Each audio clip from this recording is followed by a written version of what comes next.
Elvira, ¿qué tenemos que entender de la historia para entender lo que estamos viviendo actualmente? Bueno, para empezar, tenemos que entender algo. Es que el asunto fundamental está. Hay hay un punto en el que cantidad es calidad y al revés.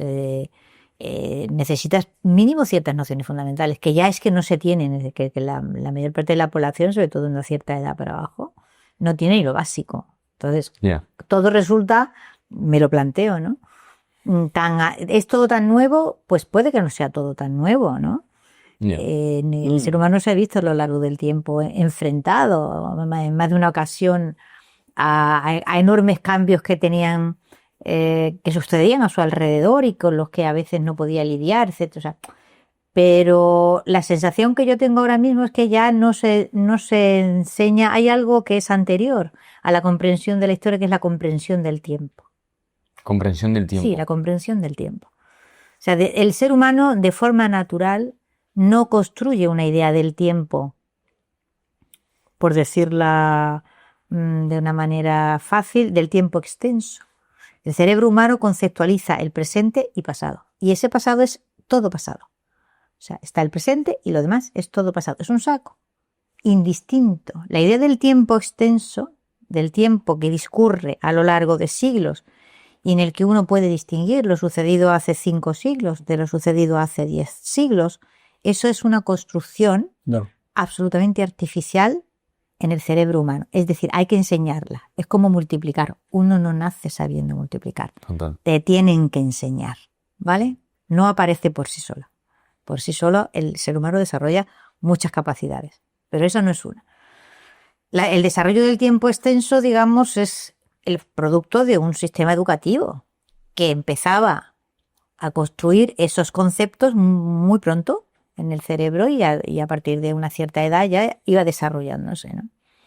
Y eso ha desaparecido prácticamente el sistema de enseñanza, de tal forma que lo primero que te encuentras con los alumnos, que ya no van a poder construir ese sistema de organización, es que no pueden distinguir unas etapas de otras en el pasado.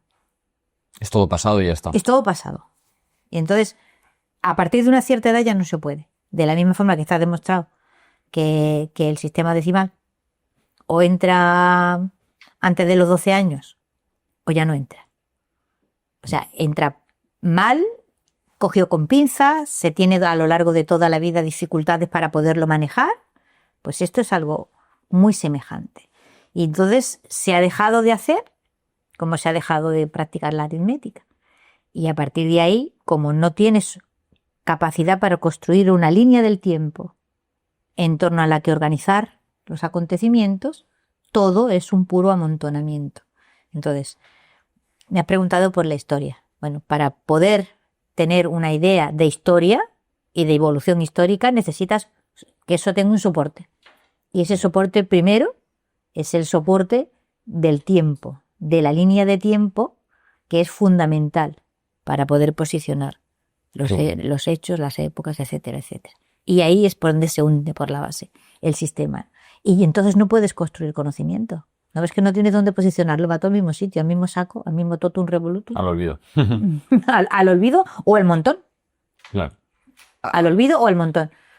Simplemente al amontonamiento sin que puedas realmente entender. Y yo lo veo, lo he visto cómo esto se iba desarrollando e iba a más, a más, a más, a más. ¿Y por qué? Pues muy fácil, pues porque es una construcción trabajosa, lo mismo que expresarse por escrito. Todo el mundo se expresa hablando bien.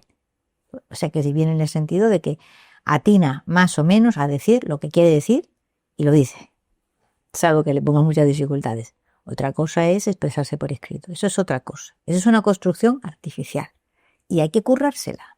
Lo mismo que te curras el cuerpo para ser un gran jugador de algo, ¿vale? Y a nadie se le ocurre poner en duda que hay que entrenar. Es decir, usted quiere ser un gran jugador de fútbol y usted ¿qué tiene que hacer? Me pongo enfrente de una portería con un montón de balones y me dedico a pegarle patadas al balón hasta que entra por la portería. No. Antes de darle una patada al balón para que entre por la portería, usted ha tenido que hacer mucho deporte y ha tenido que fortalecer pierna, capacidad de resistencia, capacidad, en fin, un montón de cosas antes de llegar ahí. Pues lo mismo sucede con el escribir. Es decir, usted no se suelta de repente con un papel delante, cuénteme lo que usted sabe. No, no, no. Antes ha habido que hacer muchas cosas para poder llegar a ese punto. Y no sé por qué se han perdido la noción de los pasos intermedios. Y se supone que la gente automáticamente, digamos, mágicamente, ¿sabes? Le va a aparecer una serie de capacidades que no son naturales, que hay que desarrollarlas y con mucho esfuerzo. Pero como el esfuerzo también ha caído en el descrédito, ¿me entiendes? O sea, aprender es divertido, a nadie se le ocurre pensar, ¿usted quiere convertirse en un gran jugador de baloncesto? Es muy divertido. No. Usted suda como un condenado, ¿vale? Y normalmente fracasa. Y se le dedica a eso horas y horas todos los días. Y normalmente fracasa. Y sigue dedicándole horas. Y normalmente fracasa. Y eso, que se acepta para el cuerpo, y que todo el mundo lo tiene perfectamente asimilado, no se acepta para la mente. Es decir, como si la mente estuviera en otro nivel, ¿sabes? Como si estuviera en otro... como si no estuviera en un cuerpo. Pues está también en un cuerpo. Y funciona exactamente lo mismo que el resto. Es decir, si usted quiere que desarrolle determinadas capacidades, tiene usted que entrenarlas, y entrenar no consiste en divertirse. Elvira, vamos a hablar de muchos temas el día de hoy porque es muy interesante, ya no solo tu punto de vista histórico, sino también el punto de vista actual, lo que está pasando, por qué nos comportamos de la forma en la que nos comportamos. Pero ya destacar de lo que has dicho, que me llama la atención el hecho de que lo que hoy parece nuevo probablemente no sea tan nuevo si miramos hacia atrás en el tiempo.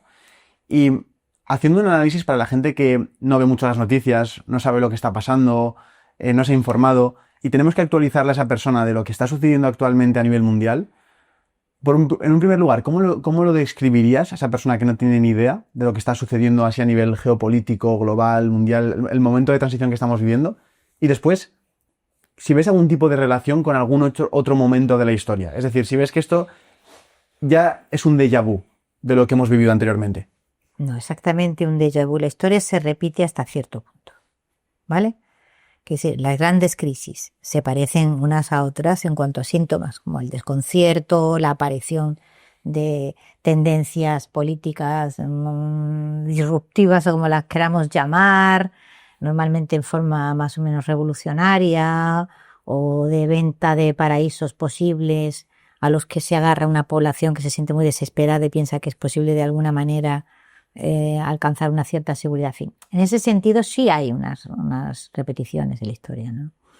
Ahora mismo es que lo que me planteas, esto tiene muchas capas. Esto que está ocurriendo ahora tiene muchas capas. Y no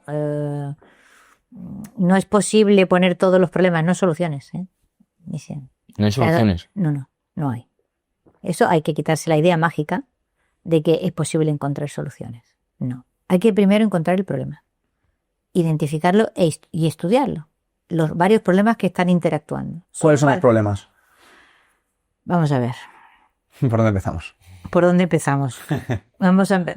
Cualquier cereza sirve para que salgan detrás todas las demás. Tenemos una crisis grandísima de la democracia, de las democracias occidentales. Las democracias occidentales están atravesando, pues probablemente por la crisis más grave que hay desde el siglo XIX, desde que se afianzaron los regímenes constitucionales. ¿Que por qué ha ocurrido esto? Pues por una acumulación de circunstancias que tiene que ver, en primer lugar, con que las democracias se afianzaron en dura pugna, digamos, por el prestigio, con lo que había sido el comunismo, digamos, en torno a la Unión Soviética, ¿no? Y desarrollan todo lo que llamamos estado de bienestar para demostrar que es posible vivir en un sistema capitalista y gozar, digamos, de unos niveles de vida que sean comparables e incluso mejores que los que podía ofrecerle la clase obrera en los regímenes comunistas. Y esto le da estabilidad al mundo durante una serie de años. Y este sistema de equilibrios se rompe.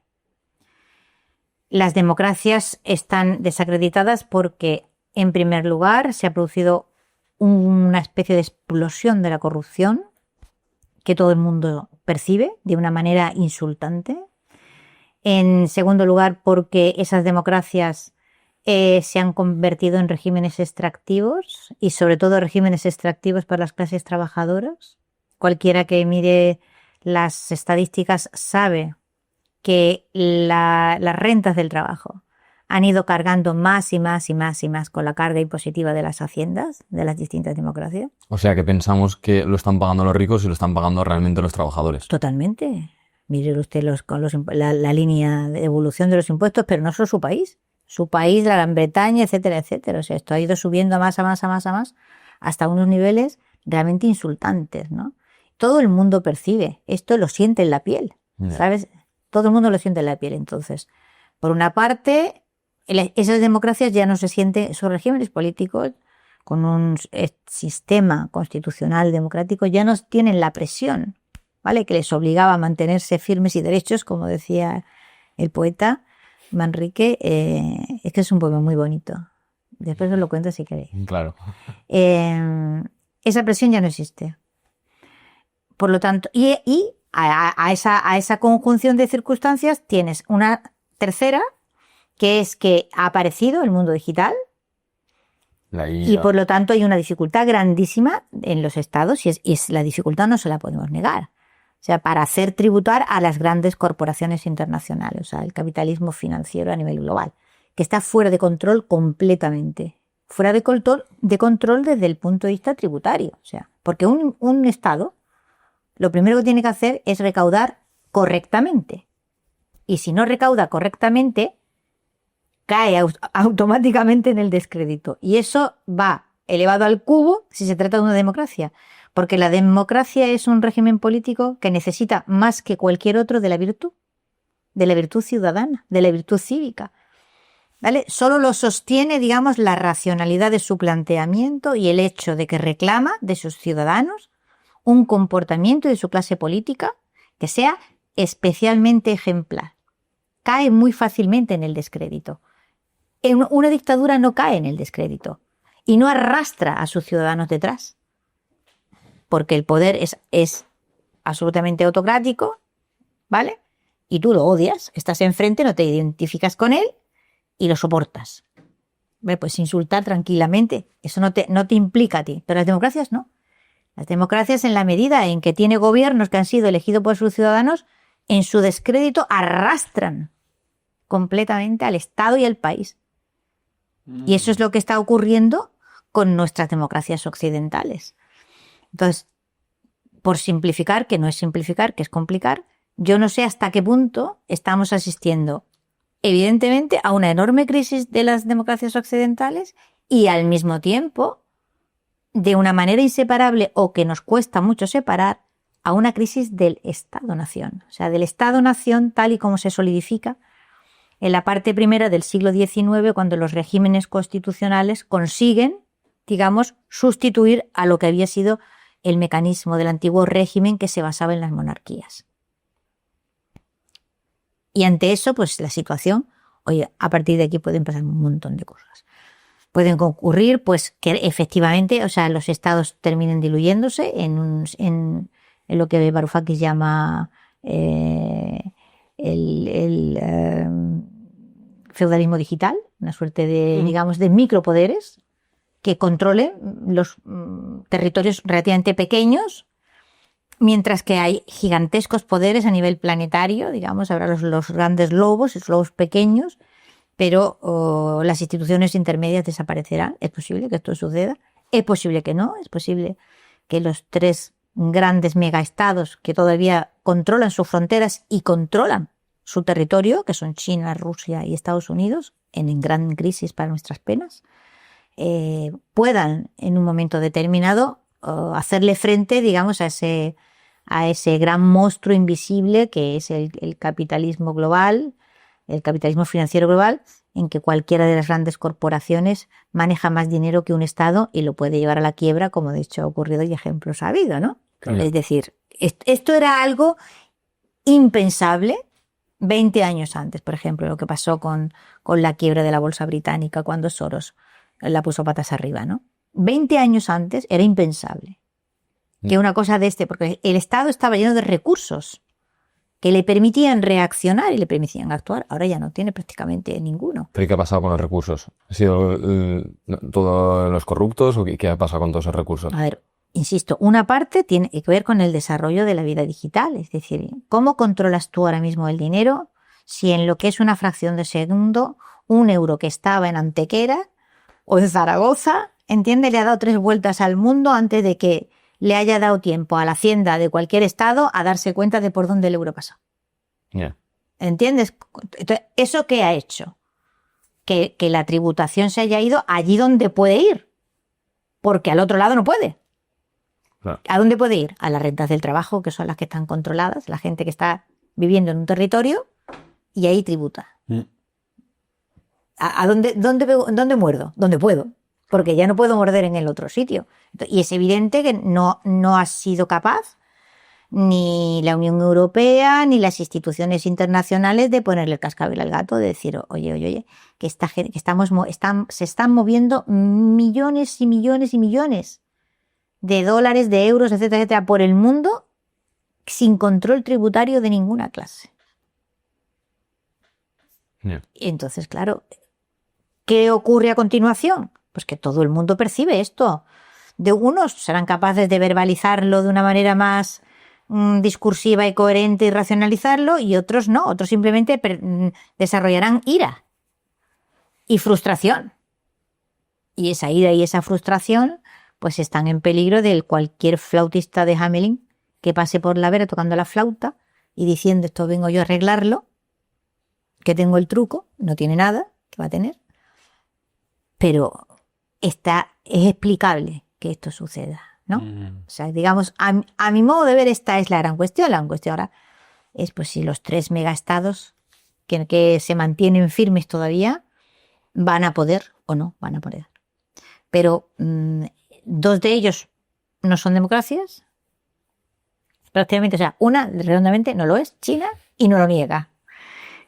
Rusia usa la palabra democracia como podía usar, no sé qué te digo yo, alpargata, que te da igual, ¿entiendes? Yeah. Es posible que las democracias pervivan solo la palabra. O sea, lo mismo que ha pervivido la monarquía y los reyes, algunos, pero ni son reyes en realidad, ni la monarquía es monarquía.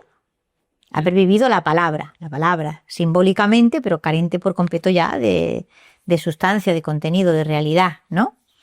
Pues es posible que la palabra democracia perdure a lo largo del tiempo y aquello que se llame democracia no tiene nada que ver con lo que entendemos o hemos entendido durante gran parte del siglo XIX y el siglo XX por una democracia, que es un régimen representativo con separación de poderes, etcétera, etcétera.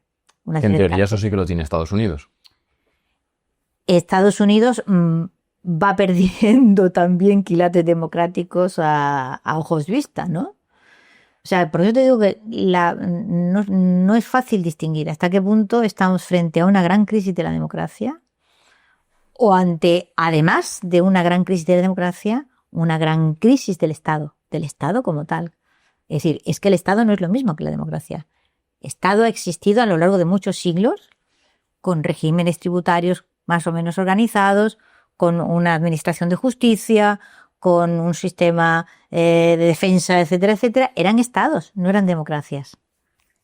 Entonces no sé hasta qué punto una cosa está arrastrando a la otra y se están solapando las 2 crisis sin que sepamos distinguir muy bien qué parte viene por el lado de la democracia y qué parte viene por la crisis del Estado. Has hablado del gran monstruo como es el capitalismo financiero. Uh-huh. Me gustaría que lo explicáramos un poco más en detalle, sobre todo para poder ponerle una cara, ¿no? No se puede. No se puede. ¿Cómo podemos darle forma a esto? Y luego la siguiente pregunta es, ¿viene ya de serie con el ser humano, con la antropología humana? Esa ambición, esa avaricia de que el capitalismo sea el sistema que más se adapte a ese ser humano por cómo es ya de naturaleza, ¿o no? ¿O hay una alternativa a ese tipo de maniobras o de estrategias o de estructuras sociales? Bueno, durante mucho tiempo ese punto intermedio eran los estados. Los estados que controlaban un territorio establecían un sistema legal y ese sistema legal, ese estado, ya está Hobbes ahí explicando esto, ¿no? Despoja al ser humano de su capacidad innata para la violencia. Tú se la das al estado en el que vives y el estado se transforma en el brazo armado de una ley que rige para todos. El asunto está en que, insisto, lo primero y lo fundamental es cómo controlas el sistema de tributación de un territorio. Y ahora no se puede. Es decir, simplemente no se puede.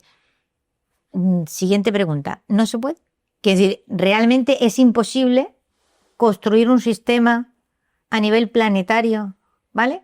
En el que sea necesario, desde el más chico hasta el más grande, cada uno en función de su riqueza, de sus ganancias, etcétera, etcétera, que contribuya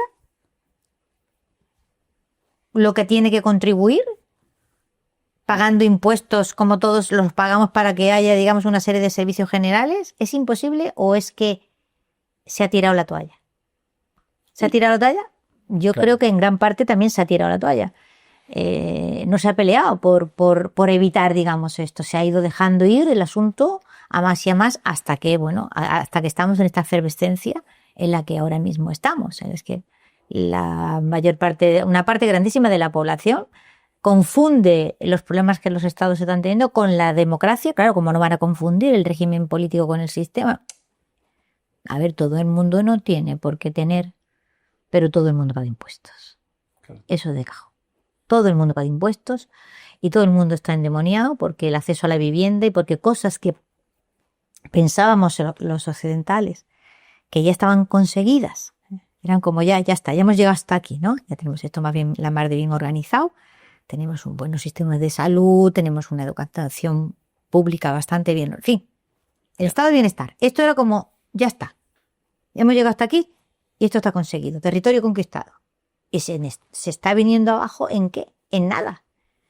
Señal de que no era para nada algo que estuviera conquistado para siempre, pero no estábamos preparados en absoluto para que se viniera abajo como el azucarillo diluido en el agua. Y entonces no sabemos reaccionar, no tenemos respuestas para eso, no tenemos respuestas para eso.